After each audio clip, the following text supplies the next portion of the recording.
କାହିଁକି ରେ ମା କାହିଁକି ଗୋଟେ ଅପରାଧୀକୁ ବଞ୍ଚେଇବାକୁ ଯାଇ ତୁ ଏତେ ବଡ଼ ଗୋଟେ ଅଭିନୟ କରିଦେଲୁ? ଆପଣ ପୁରାଣରୁ ଶୁଣିଥିବେ ନିଜ ସ୍ୱାମୀ ସତ୍ୟବାନଙ୍କୁ ବଞ୍ଚେଇବା ପାଇଁ ସାବିତ୍ରୀ ଯମ ସହିତ ଲଢ଼େଇ କରିଥିଲେ। ମୁଁ ସିନା ସାବିତ୍ରୀ ହେଇ ନିଜ ସ୍ୱାମୀଙ୍କ ପାଇଁ ଯମ ସହିତ ଲଢ଼େଇ କରିପାରିବିନି, ପୋଲିସ ବାନ୍ଧି ଦେବ ଏ କଥା ମୁଁ ସହିପାରିବି କେମିତି? ସୂର୍ଯ୍ୟ ତୁ କେମିତିକା ଲୋକ କହିଲୁ? ମୁଁ ତତେ ଟିକେ ଅପେକ୍ଷା କରିବାକୁ କହିଲି, ତୋର ସଇଲା ନାହିଁ, ତୁ ଆଗରେ ଚାଲି ଆସିଲୁ। ଆରେ ମୁଁ କେତେ ଲୋକଙ୍କୁ ପଚାରି ତୋ ଘର ଠିକଣା ପାଇଲି। ସୂର୍ଯ୍ୟ ମୁଁ ଦେଖୁଛି ମୋ ଝିଅକୁ ଦେଖିବା ପାଇଁ ମୁଁ ଯେତିକି ବ୍ୟାକୁଳ ନୁହଁ, ମୋ ଠାରୁ ତୁ ବେଶୀ ବ୍ୟାକୁଳ।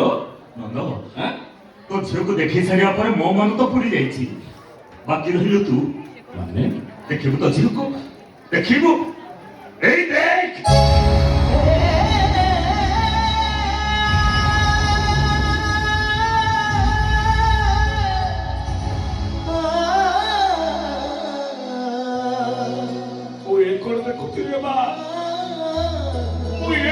ଦେଖୁଛି ତୋ ହାତରେ ଶଙ୍ଖା ନାହିଁ, ତୋ ମଥାରେ ସିନ୍ଦୁର ନାହିଁ, ତୁ ଧଳା ଶାଢୀ ପିନ୍ଧିଛୁ। ଏସବୁ କଣ ହେଇଗଲା ରେ ମା? ସମ୍ଭବଙ୍କର କଣ ହେଲା? ହେଇନି ତୋ ଜ୍ୱାଇଁ ବଞ୍ଚିଛି କିନ୍ତୁ ତୋ ଝିଅ ବିଧବା। କଣ କହିଲୁ ସୂର୍ଯ୍ୟ? ମୋ ଜ୍ୱାଇଁ ବଞ୍ଚୁଛନ୍ତି କିନ୍ତୁ ମୋ ଝିଅ ବିଧବା ହେଲା କେମିତି? କେମିତି ବିଧବା ହେଲା ତୁ ଜାଣିବାକୁ ଚାହୁଁଛୁ ତୁ?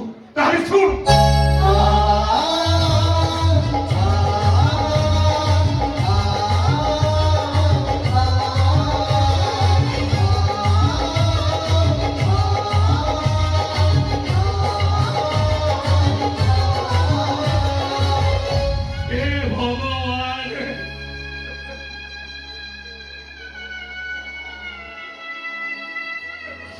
ମୁଁ ତତେ କହିଥିଲି ନା ସୂର୍ଯ୍ୟ,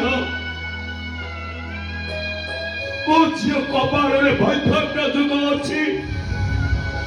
ଆରେ ଜ୍ୟୋତିଷ ଶାସ୍ତ୍ରକୁ ତୁ ସେଦିନ ହସରେ ଉଡେଇ ଦେଇଥିଲୁ, ଏବେ କଣ ହେଲା? ଆରେ ତୋ ବୋହୂ ସିନା ବଞ୍ଚିଛି, ହେଲେ ତୋ ବୋହୂ ତା ହାତରେ ଶଙ୍ଖା ନାହିଁ, ତା ମଥାରେ ସିନ୍ଦୁର ନାହିଁ, ସିଏ ଧଳା ଶାଢୀ ପିନ୍ଧିଛି। ଆରେ ତୁ ମତେ ଏବେ କହ, ସିଏ ବିଧବା ନା ନାହିଁ? ତୁ ମତେ କ୍ଷମା କରିଦେବୁ ରେ ନନ୍ଦ, କ୍ଷମା କରିଦେବୁ ମତେ। ତୁ କାହିଁକି ନା ମୋ ଜିଦ୍ ପାଇଁ, ମୋ ସ୍ୱାଭିମାନ ପାଇଁ ମୁଁ ତୋ ଝିଅକୁ ବଳି ପକେଇ ଦେଇଛି।